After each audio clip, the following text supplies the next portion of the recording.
renascer ainda e progredir sempre. Tal é a lei.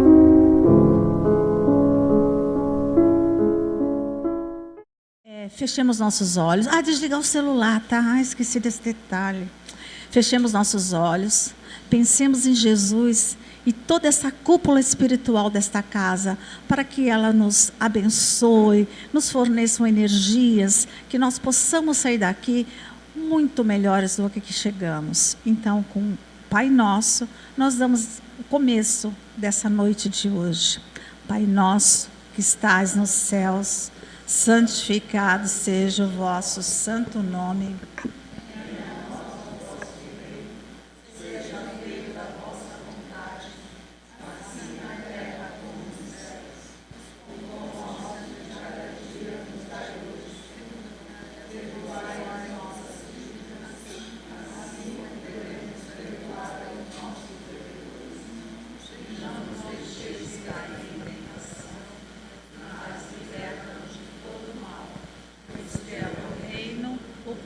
E a glória para todos sempre. Que assim seja, graças a Deus. Boa noite a todos. Hoje eu vou falar sobre um tema, laços de família, mas eu vou falar sobre um tema que eu particularmente gosto bastante, que eu acho que é uma das lições mais bonitas do Evangelho, que é sobre honrai a vosso pai e a vossa mãe, O capítulo do Evangelho está falando sobre parentesco corporal e parentesco espiritual. Então, assim, aqui ele esclarece bem que nós temos duas famílias, Uma família pelo lado material, pelos laços de sangue, e uma família pelo lado espiritual. E nesse sentido, nós percebemos, então, que nunca estamos sozinhos. Mesmo aquela pessoa que não tem ninguém nesse mundo, que não tem família, ela não está sozinha, porque a família espiritual existe e é enorme. Então, o que nos atrai, Como são formadas essas famílias? Peraí, deixa eu ficar aqui, que ficar atrás da mesa, parece que eu estou longe de vocês. Do que são formadas essas famílias? As famílias materiais, elas em geral são formadas por aqueles espíritos afins, porém nem sempre. Muitas vezes vêm e se reencarnam nessas famílias aqueles espíritos que precisam acertar as suas contas, então espíritos devedores, em débito. Muitas vezes a gente vem se embolando várias vidas, várias encarnações, tentando acertar aquela conta com aqueles mesmos espíritos. Já as famílias do lado espiritual, elas se constituem por afinidade. Então, ele fala aqui, Vou ter que ficar botando óculos de vez em quando. Os verdadeiros laços de família não são, pois, os da consanguinidade, mas os da simpatia, da comunhão de pensamentos, que unem os espíritos antes, durante e após a reencarnação. E isso é fantástico, porque assim como a gente se afiniza com o bom, se afiniza com o mal, Então não tem famílias no lado espiritual que fazem o bem, que praticam o bem, mas também tem aqueles que se afinizam, com quem pratica coisas não tão boas assim. Então, assim, essa família que vale, viu, pessoal? É a família que nós temos comunhão de pensamento. E é essa família que se procura, e é essa família que se junta depois do desencarne. Vocês veem que tem famílias materiais que já estão afastadas até aqui encarnados, Às vezes você tem mais afinidade com um amigo e mais amor até com esse amigo do que você tem com um irmão. E é isso que é muito interessante. E eu tenho 2 filhos adotivos e eu explico muito para eles também uma coisa que eu também acho muito interessante, que é o que a gente herda dos nossos pais. eu tenho, lembrando das famílias, nós temos famílias pelo lado material e espiritual, mas o que a gente herda dos nossos pais geneticamente, material? Vocês já pensaram nisso? Você herda, por exemplo, a bondade? A preguiça? Ah, isso aqui, eu sou preguiçosa porque a minha mãe é preguiçosa. A gente herda a preguiça? Não. Então, nós vamos herdar os atributos materiais. Ele ajudou com aquele corpo a te dar um corpo. Então, você vai herdar a cor do cabelo, o tom da pele, o formato da boca, né? Até as doenças materiais, né? Então, hemofilia e várias doenças que podem ser passadas geneticamente. Mas os atributos morais, você não herda. Você herda de quem? Nós herdamos de nós mesmos, né? Nós somos herdeiros de nós mesmos. Ou seja, o que eu estou desenvolvendo de forma moral, é isso que eu vou herdar, é de mim, é da encarnação passada. Se eu aprendi a ser mais humilde, eu vou ser mais humilde agora. Poxa, mas então meu pai e minha mãe não vão me ajudar em nada? Claro que não. Claro que sim, eles vão ajudar. Eles vão te ajudar nesse desenvolvimento. Mas a conquista é deles e é sua. A minha mãe conquistou a habilidade de ser mais humilde. Eu quero conquistar? Então eu tenho que me esforçar. Olha o exemplo dela. Veja o que ela faz. E aí eu vou conquistar a minha habilidade, mas eu não vou herdar dela sem fazer nada. Né? Meu pai tinha olho azul. Vou achar que vou herdar o olho azul, que nem eu vou herdar a bondade, que nem eu... Não. Então, assim, isso a gente não vai herdar. E essa era uma dúvida que meus filhos também tinham, né? E que a gente pensa, ai, filho de peixe, peixinho é. Nem sempre, né?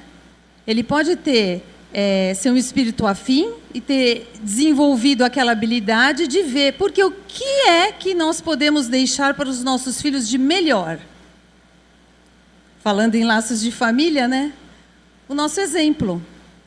O nosso exemplo. Então, você ensina mais através do exemplo do que da palavra. Não adianta falar, menino, não mente, você tem que falar a verdade. E o menino está vendo tu mentir para todo mundo. Né? Então, assim, o menino está vendo você trapacear, o menino está vendo você julgar, você ter preconceito, você ser rancoroso, você ser raivoso. E aí, é lógico, né? Ele vai aprendendo, mas com o seu exemplo. Por isso que a gente tem que cultivar e tomar cuidado, se a gente quer realmente ensinar os nossos filhos, é através do exemplo. E é através do exemplo, é através da nossa reforma íntima. Tudo gira nisso, né? A nossa reforma íntima. Porque é a nossa melhora que vai fazer a gente atrair essa família espiritual melhor, que é o que a gente... com que todos aqueles que estão ao nosso redor também melhorem. Então, como eu já falei, tem duas espécies de famílias, né? E aí, outra coisa que eu falo para os meus filhos no Evangelho também. Quando a gente vai embora desse mundo, né? Quando desencarna, você vai levar o quê? Quando o espírito deixa a terra, carrega consigo as paixões ou as virtudes inerentes à sua natureza. E vai para o espaço, aperfeiçoando ou ficando estacionário. Então, é lógico, a gente vai embora, deixou aquela parte material aí e levou as virtudes ou os defeitos que você cultivou. Chegando do lado de lá, você pensa, puxa, estou cansado de ficar estacionado, quero dar uma melhorada, né? Quero dar um up na encarnação, preciso resolver um probleminha que tenho com um amigo lá. Então, vamos fazer o quê? Vamos encarnar junto com o amigo. Só que daí, quando chega aqui, o contato de novo com aquele ser que te causou algum dissabor, alguma discórdia, é bom ou é mal? Não é tão bom, né? Tem uma história que eu não lembro o livro que é, não adianta, já perguntei para minha mãe, ela também não lembra. E é, inclusive, com um filho adotivo, né? nessa história, ele era um homem, tinha um amigo, muito amigo, e se apaixona pela esposa do amigo. E aí eles vão caçar, ele e o amigo, e aí ele, errou o tiro, caçou o amigo. E aí consolou a viúva e depois casou com a viúva. Só que, olhem que interessante, nós não somos só sombra ou só luz, né? Nós temos momentos de luz e momentos de sombra. O que a gente precisa fazer é que os momentos de luz sejam maiores que os de sombra. A gente ainda fica meio perdido.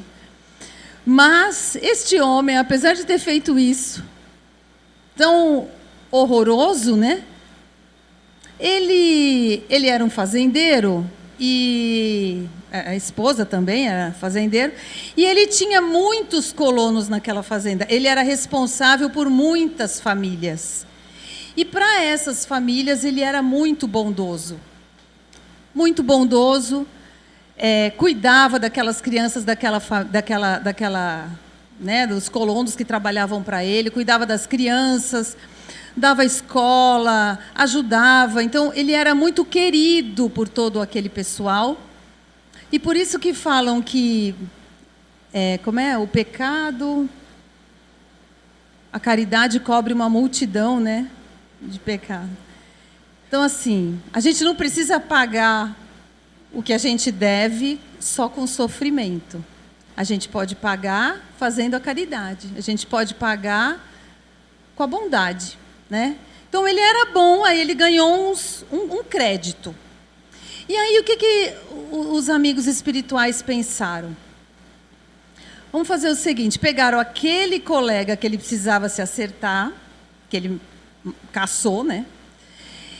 E esse colega, este homem, ele foi reencarnar. Uma mãe, uma dos colonos, ela engravidou e ela morreu no parto. E a criança... E a esposa dele, que não tinham conseguido ter filhos, falou que queria cuidar, adotar a criança. E ela adotou. E aí ninguém entendia por quê, que criado com todo o amor, ele tinha tanto amor pela mãe e tanta repulsa pelo pai.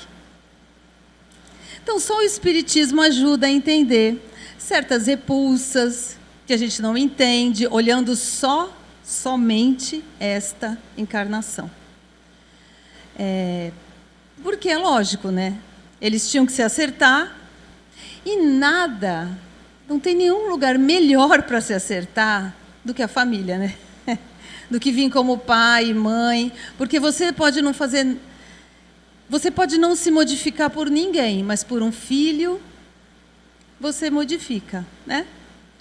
E aí vamos continuar. Então, o contato incessante com os seres que odiou é uma prova terrível. É uma prova terrível. Sob a qual sucumbe, às vezes, se sua vontade não é bastante forte.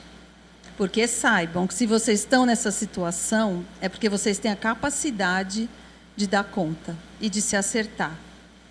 Eu costumo falar ainda que o povo faz guerra, ou a gente faz guerra no nosso lar, porque o nosso lar é o reflexo do mundo, né? A gente faz guerra porque a gente ainda não quer a paz. A gente quer a guerra. Porque, efetivamente, quando a gente quer, quando a gente tem a vontade, a gente consegue.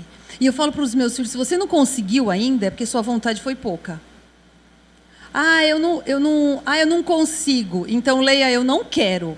Porque se você quer... você consegue. Então, aqui ele está falando isso. Se a sua vontade não é bastante forte. Quer mesmo? Tem certeza que quer? Tem certeza que quer se resolver com o teu filho, com o teu marido, com o teu irmão, com a sua mãe? Tem certeza? Não abre mão de nada, não muda nada. Então, a gente tem a vontade fraca ainda, né? Mas a gente vai tomando umas pedradas. Aí a vontade vai ficando mais forte. Não rejeiteis, pois, a criança de berço que repele sua mãe, nem aquele que vos paga com ingratidão. Não foi o acaso que o fez assim e que vos o deu. Não existe acaso. Não existe acaso nas nossas famílias. Nós não estamos na família errada. O nosso filho não veio para o endereço errado. Está tudo certo. Uma intuição imperfeita do passado, olha lá. Aquele sentimento, aquela intuição aqui, né? Que não é aqui. Racionalmente você não vê um motivo, mas aqui, uma intuição imperfeita do passado se revela. E daí julgais se um ou outro já muito odiou ou foi muito ofendido, que um ou outro veio para perdoar ou para expiar.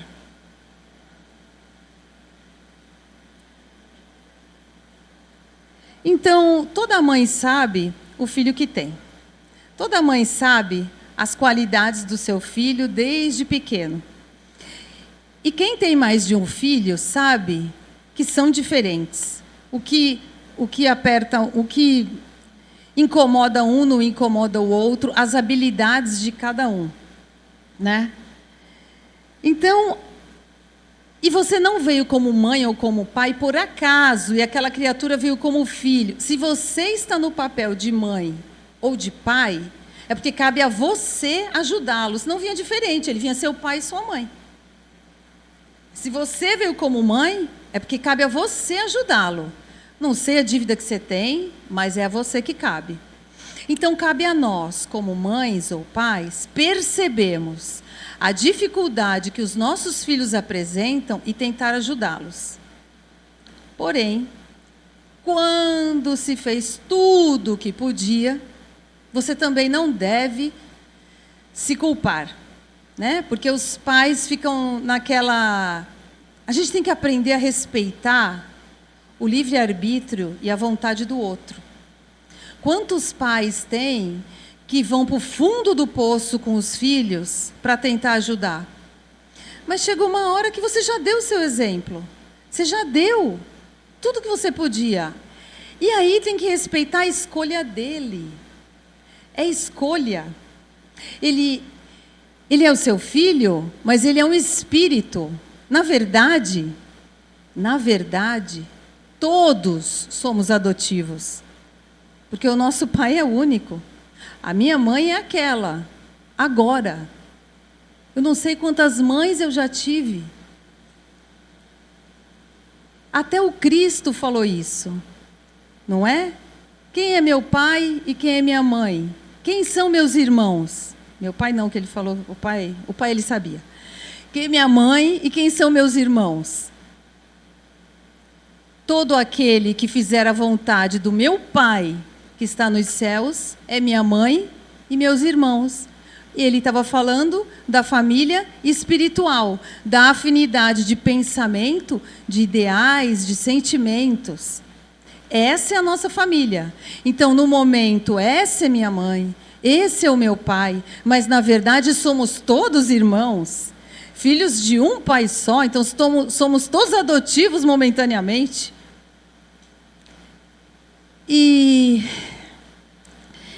então, você não tem que se culpar quando você fez tudo o que podia. Você tem que respeitar a escolha daquela criatura. E aí ela vai, porque é doído para a mãe ver que o filho vai quebrar a cara, né? É doído. Mas isso também é um aprendizado para a gente. É um aprendizado para respeitar o livre-arbítrio. Deus impede que a gente faça algumas das nossas escolhas? Não. Às vezes a gente tem vários sinais, vários. Mas continua indo, continua fazendo errado. E não impede, né? Tem pessoas que adiantam o desencarne, não é? Alguém impediu? Não. Adianta o desencarne até com... inconscientemente, né? Vamos comendo coisas erradas, vamos fazendo coisas erradas, vício, cigarro, álcool, nananana. Adianta o desencarne. Sabe que está errado? Sabe. É escolha? É. Então, vamos ter que arcar com essas escolhas.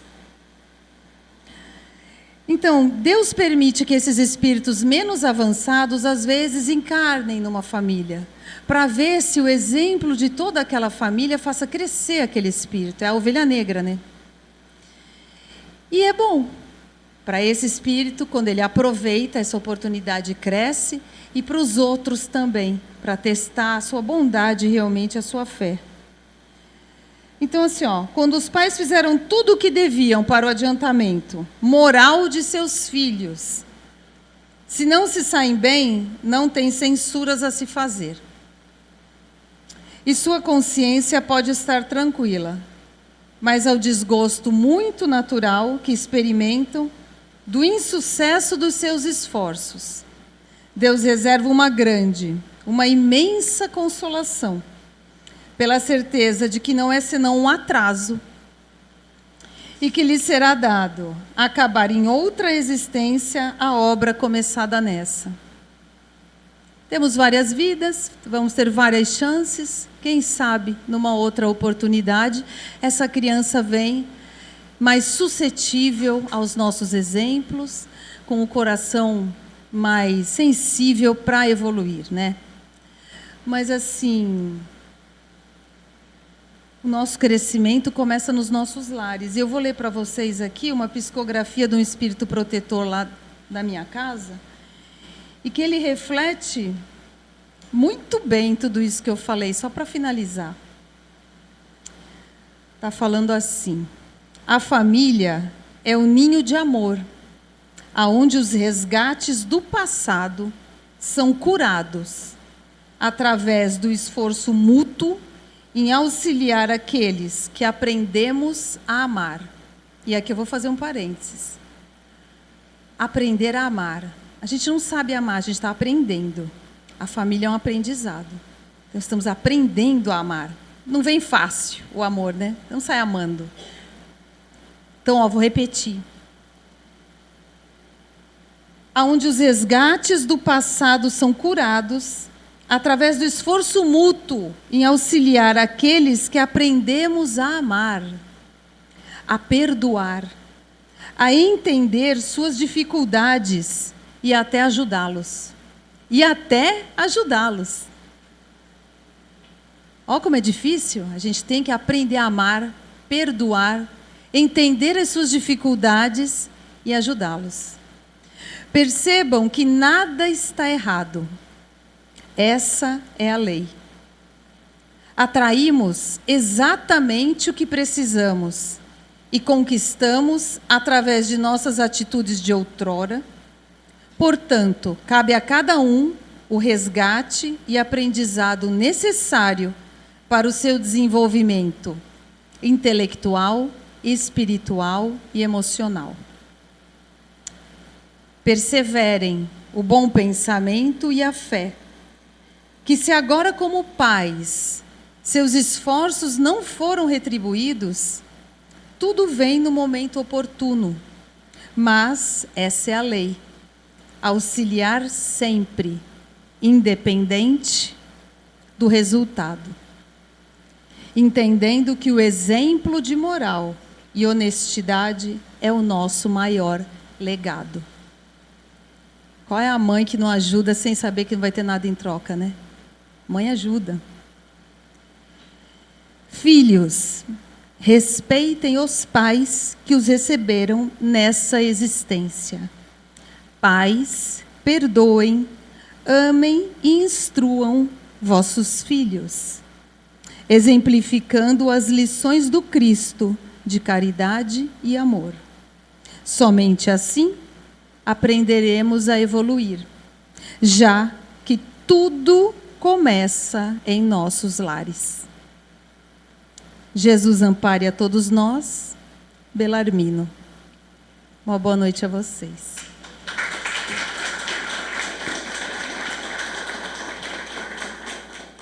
Fechemos nossos olhos agora.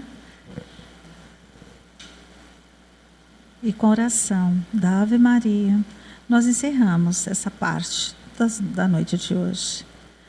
Ave Maria, cheia